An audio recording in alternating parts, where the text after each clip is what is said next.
Dear students, I once again welcome all of you. Today we are going to talk about certain guiding principles which govern the chemical combinations of elements or atoms. There are certain principles or laws which govern the combination of elements or atoms to form compounds. Just like a driver जो अभी सीख रहा है, a person who is learning to drive, he needs to know about the road, he should know about the rules of driving, only then he can be able to drive. इसी तरह जो हमारे पास chemical combinations हैं, these chemical combinations of atoms or elements are governed by certain principles. There are certain guiding principles. तो हमारे पास there are 3 laws of chemical combination. As you can see हमारे पास है law of conservation of mass, law of constant proportions, law of multiple proportions. तो आज हम यही 3 लॉज डिस्कस करने की कोशिश करेंगे. First of all, law of conservation of mass, very simple. From 7th standard we have been studying this law.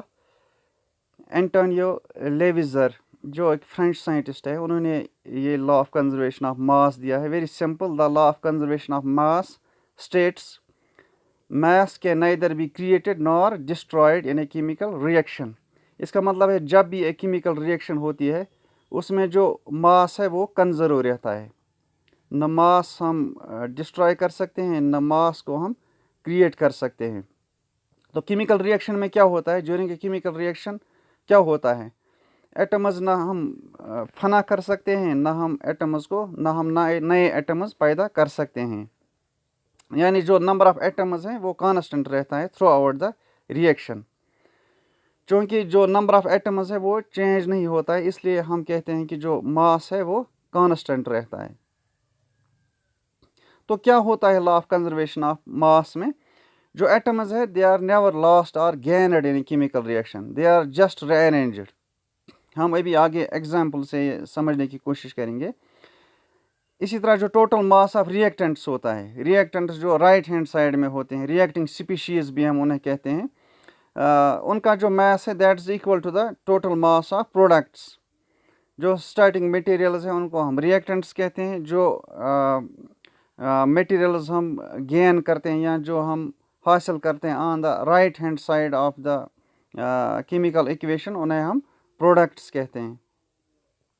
Let us से हमारे पास एक एग्जांपल है. पहले आप यू कैन सी जो रिएक्टेंट्स हैं जब ये कंबाइन होते हैं, for example A + B gives C.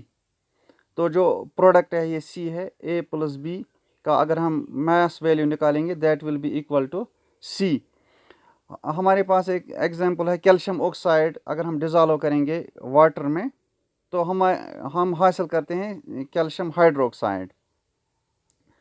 तो जो ये रिएक्शन होती है अगर हम इसको स्टडी करेंगे तो हमारे पास कैल्शियम ऑक्साइड अगर हम एक्सपेरिमेंटली प्रूव करेंगे, if we take 56 grams of calcium oxide and 18 grams of water, जो हमारे पास कैल्शियम हाइड्रोक्साइड जो हमें हासिल होगा as product of this chemical reaction, that would be 74 grams. यानी in this reaction 74 grams of calcium hydroxide is obtained when 56 grams of calcium oxide reacts with 18 grams of water. तो इससे हमें ये पता चलता है कि जो टोटल मास है वो कंजर्व्ड रहता है, but in an isolated system where there is no external interference. तो this is law of conservation of mass. तो जो हमारे प्रोडक्ट्स हैं और जो हमारे रिएक्टेंट्स हैं, as you can see they are same. दूसरा जो लॉ है which governs the chemical combinations, इसे हम कहते हैं law of constant proportions. Very simple, इसकी भी डेफिनेशन है. In a chemical substance the elements are always present in definite proportion by mass. यानी जो रिएक्टेंट्स या जो हमारे पास केमिकल सब्सटेंस होते हैं जो कंबाइन होते हैं, उनका जो प्रपोर्शन होता है दैट इज़ ऑलवेज डेफिनेट, यानी ये चेंज नहीं होता है। फॉर एग्जांपल अगर हम वाटर के एग्जांपल लेंगे, irrespective of the source of water, 2 hydrogen molecules and 1 oxygen molecule will combine to give us water. अगर हम इसको फर्दर एक्सप्लेन करेंगे, law of constant proportion states that in a chemical compound या a chemical compound always contains exactly the same proportion of elements by mass, yani it is not affected by the place, it is not affected by the source of the water। अगर हम example लेंगे water की, कोई भी chemical compound बनता है जो उसके कंबाइनिंग एलिमेंट्स होते हैं, they are always same by the proportion, यानी जो उनका जो मास रहता है that is always same, that is always fixed.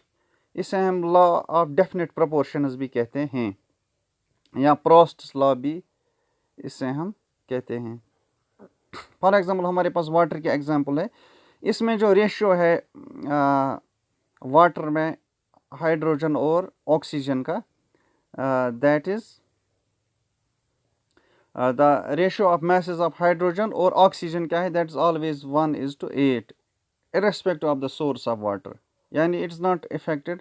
हमारे पास सोर्स क्या है वाटर का, इट्स ऑलवेज लाइक दैट। या अगर हम नाइट्रोजन डाइऑक्साइड के एग्जांपल लेंगे, इट इज़ ऑलवेज 7:16, यानी 7 जो प्रपोर्शन ऑफ मास है नाइट्रोजन का और 16 जो प्रपोर्शन ऑफ मास है ऑक्सीजन का। यू सी नाइट्रोजन 7 है, ऑक्सीजन 16 है, तो 7:16 रहेगा। तो यू सी यहाँ पे हम डेमोन्स्ट्रेट करने की कोशिश करेंगे। अगर हम वाटर लेते हैं वेल से या स्प्रिंग से या रिवर से, इससे वाटर की जो केमिकल कंपोजिशन है या जो chemical combination of combining elements हैं, which in case of water happens to be hydrogen and oxygen, इससे फ़र्क नहीं पड़ेगा कि जो रेशियो है वाटर का दैट विल बी ऑलवेज 1:8, यानी जो सोर्स ऑफ वाटर है इससे कुछ फ़र्क नहीं पड़ेगा। That is the law of constant proportions या लॉ ऑफ डेफिनेट प्रोपोर्शंस। जो हमारा लास्ट वाला है इसमें एट दिस लेवल मैं बात कर रहा हूँ, that is law of multiple proportions. इसकी जो सिंपल डेफिनेशन है कि जब when the 2 elements combine to form more than 1 compound, the ratio of mass of one element in the first compound to its mass in the second compound, यानी जब ये same mass के हिसाब से दूसरे एलिमेंट के साथ मिलता है, it will be always in the ratio of simple whole numbers, यानी देयर इज़ नो फ्रैक्शंस इसमें नहीं होते हैं। इट इज़ ऑलवेज 1:3 या 2:5 या 1:4। फॉर एग्ज़ाम्पल अगर हम एग्ज़ाम्पल लेंगे, अगर हमारे पास 2 एलिमेंट्स हैं ए और बी, जो इसमें हम प्रोडक्ट्स हासिल कर सकते हैं, पॉसिबल कम्बिनेशंस हैं, ए बी है या AB2 है या AB4 है एंड सो ऑन। तो जो मास रेशियो है बी का ए के साथ, that will be always in the simple small whole numbers, यानी 1:2 होगा या 3:1 होगा, ऐसे होगा। For example if we see, अगर हम लेंगे एग्ज़ाम्पल कार्बन की, अगर हम कार्बन की एग्ज़ाम्पल लेंगे, अगर से 133 ग्राम्स ऑफ कार्बन हम लेते हैं एंड जो ऑक्सीजन, अगर ये ऑक्सीजन के साथ मिलेगा, there are 2 chemical combinations possible, CO बन सकता है या CO2 बन सकता है, यानी कार्बन मोनोऑक्साइड या कार्बन डाइऑक्साइड। तो हम कार्बन अगर हम लेते हैं 100 ग्राम्स कार्बन, ऑक्सीजन हम लेते हैं 133 ग्राम्स, जो इसका रेशियो रहेगा।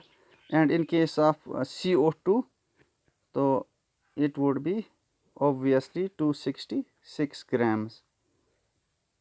तो जो इसका रेशियो है, यानी जो ऑक्सीजन है ये सेम एलिमेंट के साथ कंबाइन होता है इन 2 डिफरेंट वेज।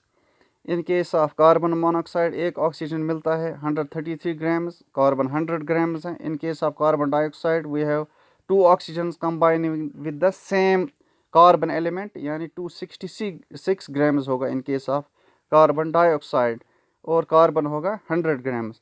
तो अगर हम इसका रेशियो निकालेंगे तो that would B 266 divide by 133, ये होगा 2 डिवाइड बाई 1, तो 2:1 होगा। So it will always be 2:1। तो दिस लॉ सेज दैट कि जो एलिमेंट्स है they always combine in small whole numbers. तो this is the third law of the chemical combinations. Hope आपको ये अंडरस्टैंड हुआ होगा। इंशाल्लाह नेक्स्ट वीडियो में हम इसको कैरी ऑन करेंगे। Thank you very much.